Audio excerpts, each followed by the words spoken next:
अजित पवारांविरोधात 7 कारखाने मुंबई सत्र न्यायालयात गेले आहेत. शिखर बँक घोटाळा क्लीन चिटला आव्हान देणाऱ्या निषेध याचिका दाखल करण्यात आल्या आहेत. यामुळे उपमुख्यमंत्री अजित पवारांच्या अडचणीत वाढ होण्याची शक्यता आहे. दरम्यान क्लीन चिट देणं हाच मोठा घोटाळा असल्याचा आरोप संजय राऊतांनी केला आहे.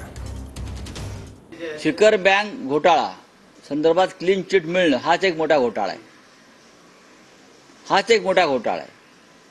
अशा प्रकारे हजारो कोटीच्या घोटाळ्याचे आरोप करायचे, खटले चालवायचे, त्या खटल्यासाठी लाखो रुपये खर्च करायचे सरकारनं, आणि त्या आरोपीनं पक्ष बदलला की तो खटला बंद करायचा.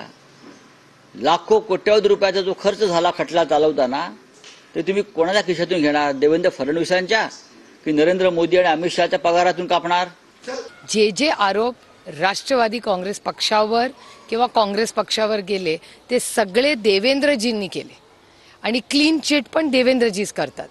त्याच्यामुळे देवेंद्रजींच्या शब्दासाठी ह्या सगळ्या गोष्टी घडल्या आहेत. ते कागद जे देवेंद्रजींनी दाखवले भ्रष्टाचाराचे ते खोटे होते कामं.